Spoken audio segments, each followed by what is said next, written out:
Screen recordings, everything. And if you just joined and you have a challenge, we have another batch of training videos that we just made on the tools recently. If you sign up, just email me and we'll get you access to those as well. And while Deb, you can stay on to answer any questions. Kate, I'm sure she'll stay on because she likes talking to people as well. Love you guys. I'm going to hop off, and Deb, stay on here for a little bit, and I will talk to you all soon. Thank you guys. I appreciate your time. All right, Deb, I'll stay on with you, see if there's anything I can answer. All right, guys, for those of you who are still here, if you do have any questions, we're here, so we're happy to answer. I have dropped the link again in the chat box if anybody needs it to sign up.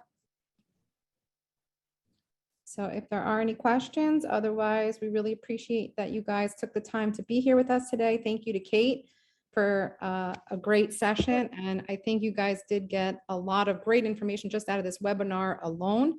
And we will be following up. Everyone will get a recording and some of the items we did talk about today. So if there are no more questions, we will end the call. If you do sign up, yes, you can get a receipt for that payment. I think someone else, Deb, had said that like they were having card issues, so they can reach out to you too. Yeah, right? reach out to me. I'm going to drop my email in the chat again. Yes, you guys will get the email template from today, but I guess if you want all of our future email templates, that will be if you sign up. Yes. Sia, you have a question? Yes, I do. Is this going to be housed in what we have for the accountability group? Not accountability, GCI. Yeah, for accelerator. It will be on the community platform. If you've already joined that community platform, the 2022 blueprint will be, the recordings will be housed there. So all those, the GCI Accelerate, we have access to the 10 by 10 in that community platform. If we were in the other courses, that's the one. If you weren't part of 10 by 10, you don't have access to the 10 by 10. But if you are, my question. Yeah, if you are a part of those different groups, then you would have access, of course. Okay, perfect. That's all right. So it's in one spot. And that's, so if I need to everything, exactly. Everything is in one spot. It's all housed under one roof. It's just different access levels. Yeah, I got it. Okay, great. Thanks. Yeah. Time, but just want to know if we can pay. As Chirag mentioned, this cannot be paid with 10 by 10 funds. The 10 by 10 challenge is just ending, and Compass is opening up a marketplace in May. And there'll be offerings in that marketplace from the different coaching companies, ours included.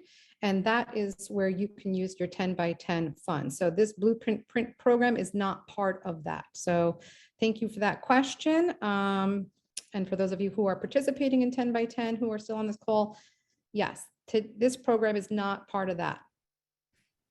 Did you say the session recording? Yes. The session today, we are recording it and we will send it out as a follow-up for anyone who missed part of this and for anyone who missed all of it and wants to have that information. Yes, we will be doing that. Okay. If nobody else has a question, I think we're down to the last few people. I'll just drop the link in the chat one more time for those of you who maybe still didn't grab it. And we thank you guys for hanging out with us. And hopefully look forward to seeing you next week, Thursday, April 7th is the first blueprint. Again, we have it at 2 times, 9 a.m. Eastern and 9 a.m. Pacific. As Chirag mentioned, both sessions will be the same content. So you can come obviously to one or both if you choose. It's a great networking opportunity, if nothing else. If you have the time to attend both sessions, you'll meet other Compass agents from across the country and you can, network. So Kate, thanks again for all your help and participation. And thank you guys. And we look forward to seeing you soon. Take care. Bye guys. Have a good day. Bye-bye. All split up into Zoom rooms and everyone really liked it. So I wanted to do something similar today with role playing, right? But I also want people to hear what other people sound like. And now let me just start off by saying this. I'm not out here to say we all sound terrible, but I also think in a very competitive field, sometimes you have to hear someone that doesn't sound great to know what great sounds like. And when you hear something great, you know what great actually sounds like. It works both ways, right? And sometimes if you hear how you sound, you're like, oh my God, I would never want to talk to someone like that. But if you look at yourself as a performer in nature, that's what performers do, right? So I always pictured real estate like being on a sitcom, right?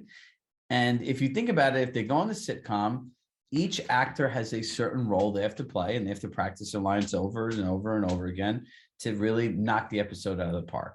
Fair enough? Now think about all of us. Are your episodes of real estate not the same every single day? Just where you all nod your head yes. It is not very different. People are people. There are only so many different things people can hallucinate. So you want to start getting down to what are these core scenarios and how well do you know your lines? People call them sales scripts. I call them having effective conversations. But I want people to start mastering their lines. So I want to walk through what role playing actually looks like. So let me see who's here. I'll candidly call on. I can go through this with me. Or if somebody wants to volunteer at random. And then we're going to break up into Zoom rooms again today. And then you guys can all practice with each other.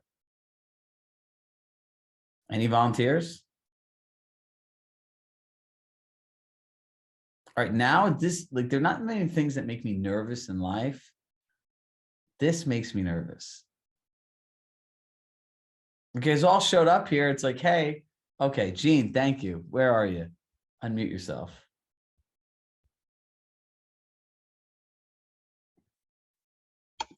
There I am. Good morning. How are you? So where are Good. you located? Tell us about you. Me. I am located in, well, I live in Summit, New Jersey. I work out of the Short Hills office and the train towns along the New Jersey line there. Okay, so if you have New Jersey referrals, she's now your gal. This is what you get for volunteering. Oh, thanks, Chirag. No problem. And I grew up here and yeah. So there you go. See? Yeah. So here's what I want. So what, based on your business, you work mostly with buyers or sellers? You know, I've worked mostly with buyers. Today, Yes. hold on, let me If you look at rephrase it. Today, what are you working with mostly today? today, I'm working with buyers. Okay. Yeah. What's the number one challenge you get when dealing with these people?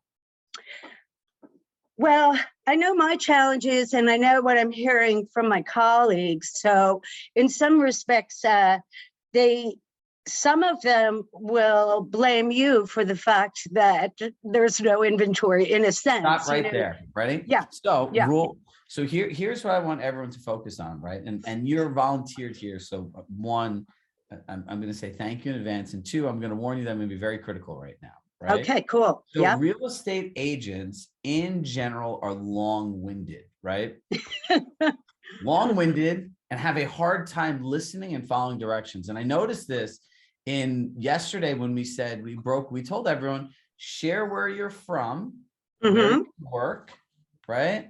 Your super skill and one thing you need help with. It's 4 questions, right? So I'd say, my name is Chirag Shah. I'm from Westport. I service the Westport, Connecticut market. I don't sell, but that's where I live, right? My super skill, I would say, is having effective conversations.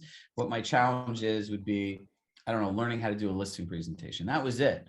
And I would just listen and watch these people give these long-winded answers. And then if this is what you're doing in a setting, right? And if you think about it, here's a few different things to consider. If you're in a group setting, there's probably a lot of other people that need to go besides yourself, right? If you're if you're sharing all this information, you're not listening to what someone's saying and you're sharing what you want. So these habits carry all around into your career, right? So now you want to all focus on being direct and to the point, right? Because you have to remember this, there's so much information that we try to convey to these clients, they don't understand it, right? So if you think about it like this, there's perceived value and actualized value. What you're sharing in your words, Jean, is your perceived value, right?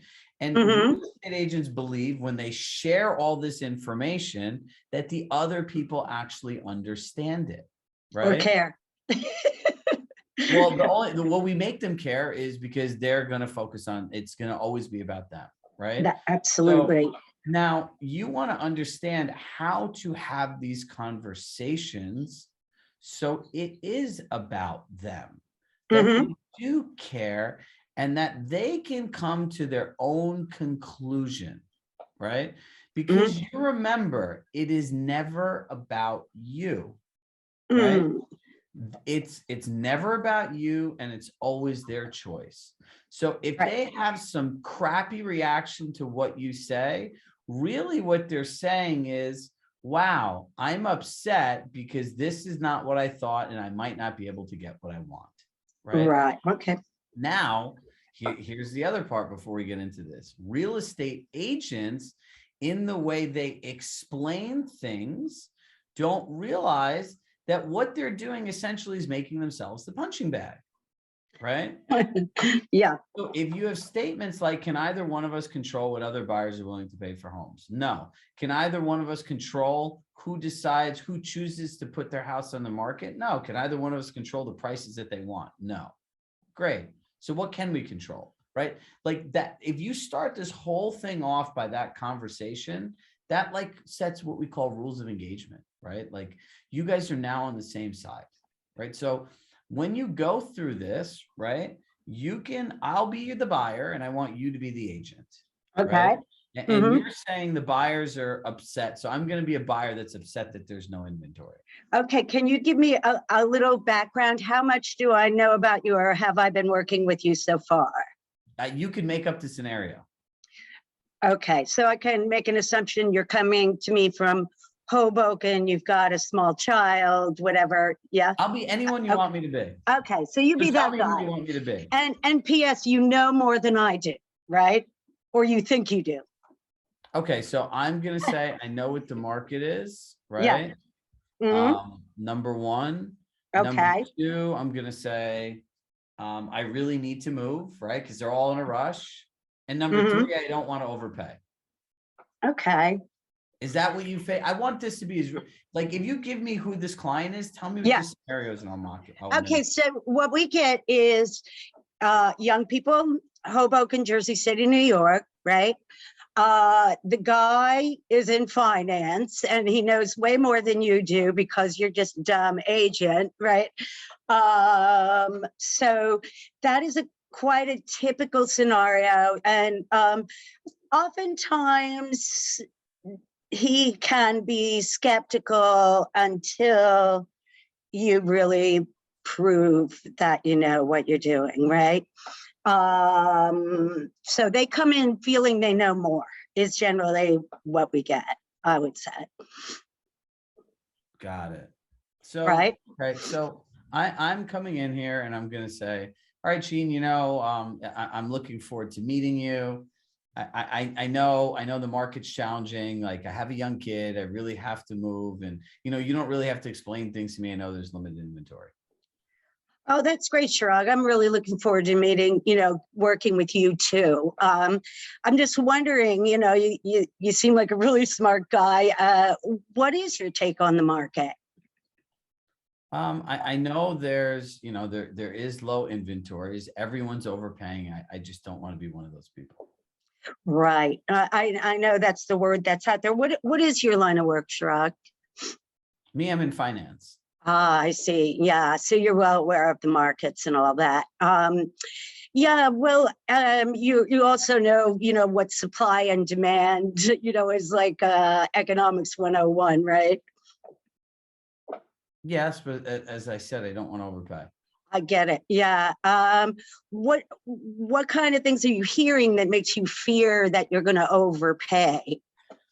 In Short Hills specifically, I've looked online. Sure. A lot of these homes are going $400,000, $500,000, $600,000, $700,000 above the asking. Yeah, right. And the thing about market value is that you and I can't really control what other people are willing to pay, right? So the only thing we really have to. Right there, But- right there. You see what she said right there? You and I can't control, right? Right there is a good place to say, can either one of us control? Oh, okay. So here's what you want to do. When you ask a question and I speak the answer, in our brains, it processes and registers different, because now the answer is our own thought. And when you get these really smart finance guys, it has to be their thoughts or it's always wrong.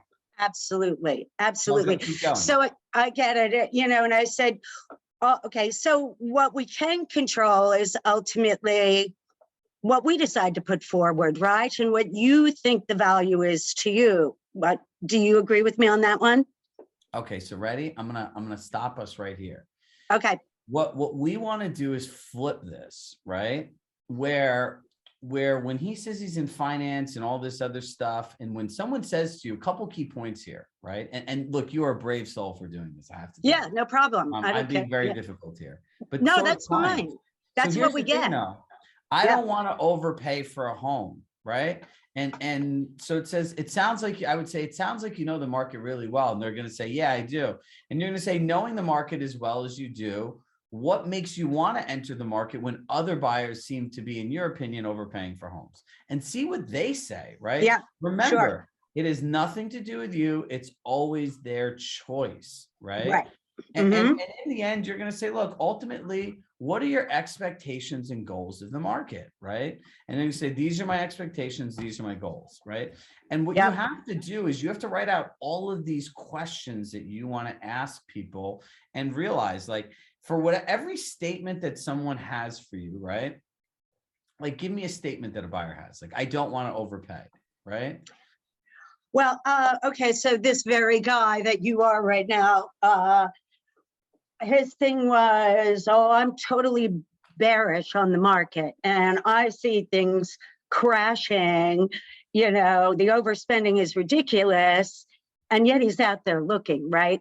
So here's the thing, though. Yeah. You want to protect, number one, like, gas is not cheap. Your time is very valuable and your energy should be protected, right? Right. So sure. Why should you want to take out, listen, heartbeats and pre-approvals are not clients, not in this market, right? And a real reason to move. So what you want to ask the guy, and when you do this, like, listen, your time is very valuable. What specifically makes you want to continue to look for homes when you feel other buyers are willing to overpay? The homes have a limited supply. And based on the data of what other people are doing, this is what it takes to win a home. And see what they say, right? Right. Yeah. Because in the end of the day, I always make this joke now. I have a great idea. Let me share with you my view of the market as a buyer. Let you know as a professional that I'm completely wrong. Kind of go back and forth with me, but then still bring me out anyway and expect anything good to come out of it. They will only be mad at you. Because the second that you go out and start taking them out, they feel their unrealistic idea is possible. It's the same thing with overpriced listings. When you overprice their listing, they wrote the check in the bank already. And when you discount the price, you're not really discounting it. You're bringing it back down to market value. They're like, oh, I'm losing all this money. But this is how people think, right? Yeah. So what we really want to focus on is being polished in these conversations.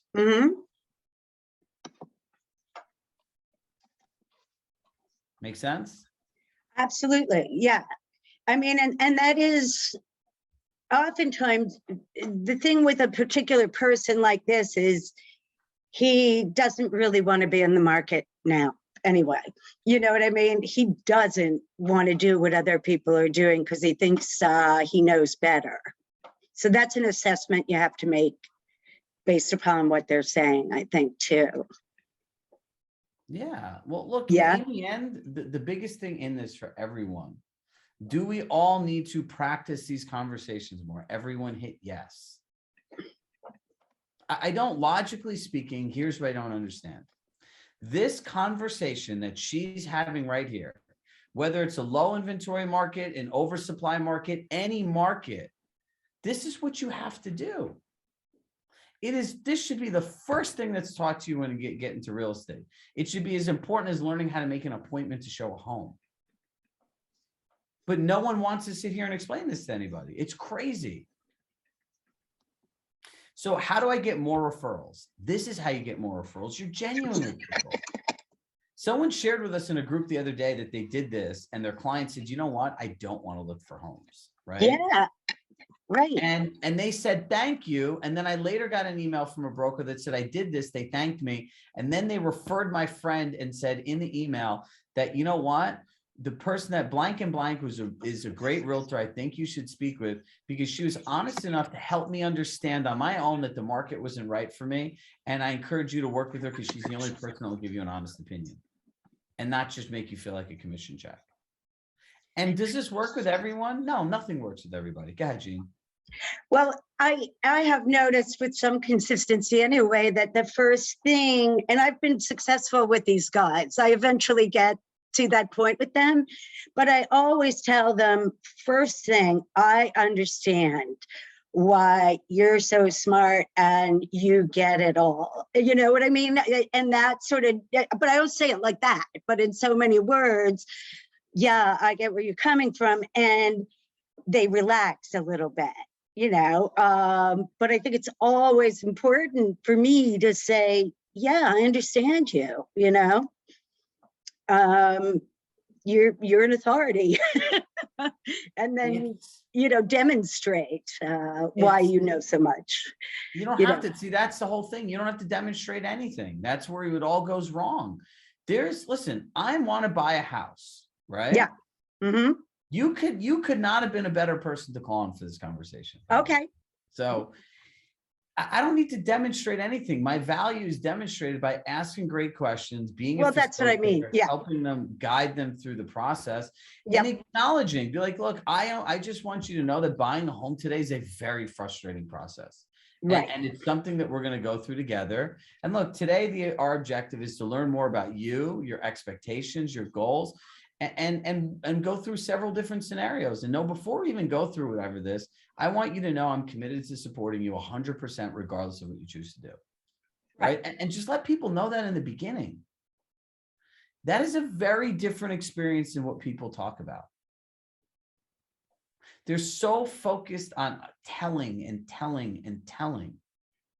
There's no value in that. You have to ask questions. And I need to come to the conclusion on my own. Because when someone says to you, I don't want to overpay, that's like they just lob the ball in volleyball to you, or ping pong if you just slam it down. Great. You know, based on your expectations and goals of the market, do you feel that anyone that's closed on one of these houses is overpaying? They're going to walk right into that. They're going to say yes. And I'm going to say, look, I know your time's very valuable. Based on that, what makes you want to look for a home in this market where you feel that anyone that has bought a house is overpaid? And see what they say, right? Yeah. Mm-hmm. And they're going to say, I want to look for a home, but I'm just not paying that much money. I'm going to say, great. And if you had access to this data and you were selling a home, would you accept less for your home? And if so, why? That's good. Yeah.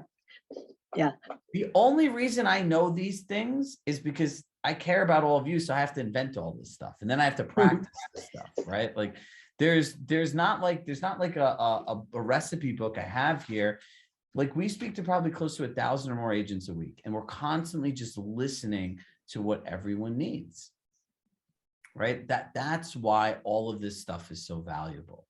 So thank you, Jean. So all of you reach out to Jean. She was a great volunteer. Now I want 2 people that are agents here to do this. 2 volunteers that want to do this together. Remember, you have to be direct. You have to ask questions. Do we have 2 brave souls? And 1.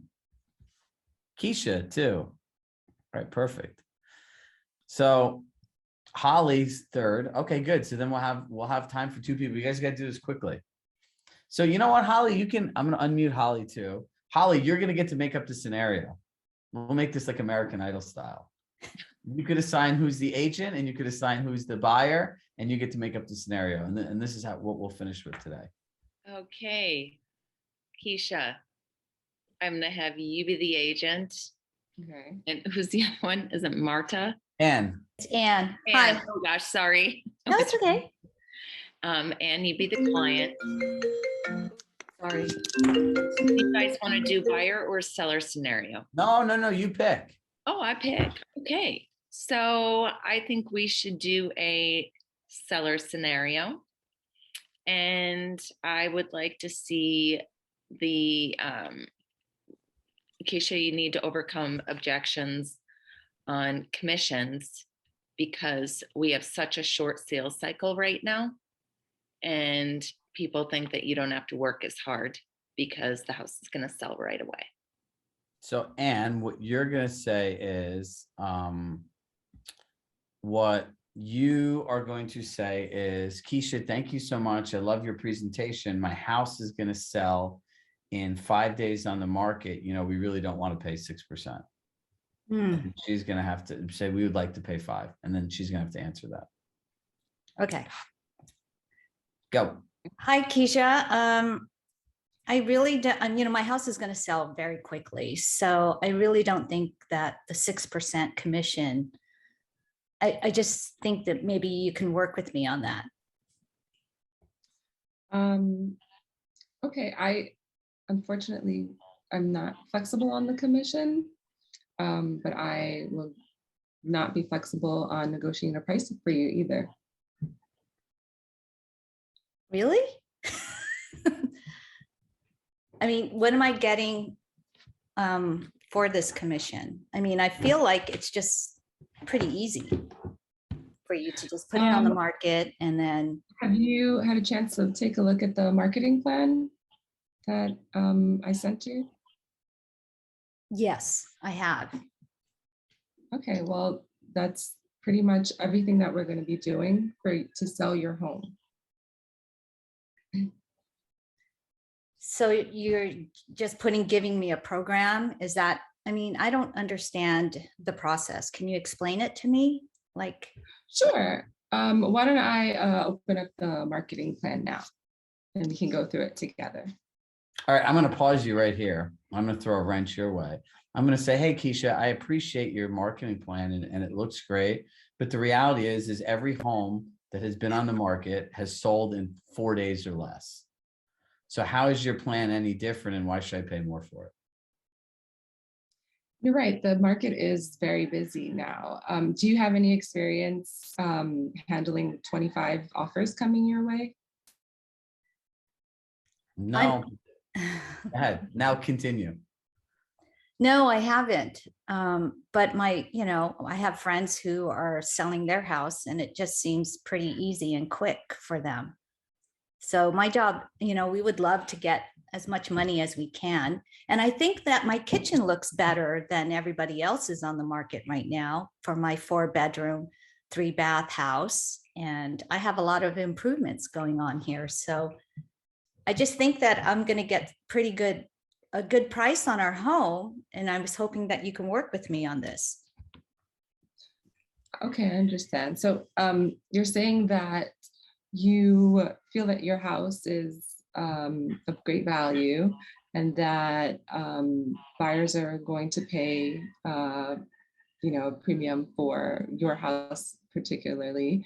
And how do you think that when we receive the offers, how do you think that we can get the best offer or the best price and secure the right buyer for the property? I'm hoping that you'll help me with that. Exactly. That's exactly what I'm here to do, is help you find the right buyer to pay the best and get the best price for your property. And that's in the scope of the commission. If we're looking at the numbers, we're talking about, 1% here on a discount versus how much you can make on this property. So let's look at the numbers. All right, pause. How much would you ask? I'm going to go, we have 2 minutes, so I want to give you guys some feedback. Do you feel that Keisha was asking her questions to help her see the value in what she offered differently? She was getting there. She was getting there. The whole, when she said, unfortunately, no, right in the beginning like that, I got to give that to you. Would you change? Would you cut your commission? No. Do you have any other questions? I like that. Right. But as soon as the whole energy in the conversation shifted, right? Yes. Because from that point on, it became kind of like, but wait, like, I don't understand. Right. So, you know, it says the other person said they would do it for 5%. Right. So you, Keisha, you're always just going to smile and you're going to say, great. You know, if Holly from Compass said she would do it for 5%, your time's valuable. What specifically had you call me over here this evening? And then she's going to start to tell you what Holly didn't do. Right. And you're going to then ask her, like, you know, what made, you know, you said that you're excited to work together. What do you feel makes our stuff different than what Holly had shared? Now you're going to get them to start sharing what your benefits are, right?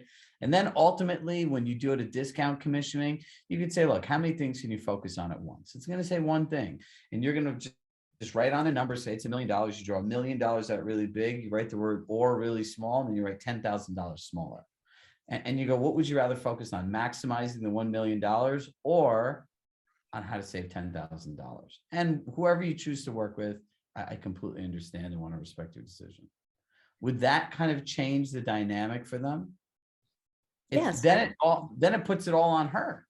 There's nothing to do with you. It's their choice.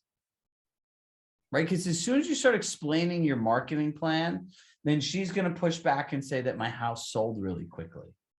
It's not the marketing plan, right? So everyone in their listing presentation needs to address what Keisha nailed. Has anyone shared with you what it's like to work through 25 offers in this market? I guarantee you a lot of agents aren't talking about that. So if you bring that up preemptively, of like your job has changed and now you have to work through 25 different offers and you're looking at contingencies and finances and post-possession agreements and all these different things. She nailed it on the head. Like, that is what you're paying for today, that experience. So here's what I want everyone to do. Clearly, can we all agree that we need to practice doing this more? Yes. Yes. Would you guys all like to practice here doing it more? Yes. Okay. So what we're going to do is this. Tuesdays now, we're going to add the prospecting, but I'm going to have you break it up and do it in a room, like Zoom rooms, so you guys could network a little bit and have like little accountability pods that you could do. On Wednesdays, we're going to do role playing where I'll lay out a scenario and then we'll all start to break up into rooms and we'll start doing them together. Right? And give people open and honest feedback and don't use it as a time to chit chat to know each other. You could do that on Tuesday. Right? Like, look, we're all going to grow together. I'm going to put you on the bus to get you to where you want to go one way or another. So as you can see, I'm constantly coming up with new ways to do this. Yeah. Right. So now you can take the relationships you have from in here on a Zoom screen to offline and to phone calls, to hopefully meet in person and everything else. All right, everybody. I love you all and I shall see you next week. Practice, practice, practice. Jean, Keisha, and Holly, thank you. Thank you. Everybody. Have a good one, everyone. Bye. Bye.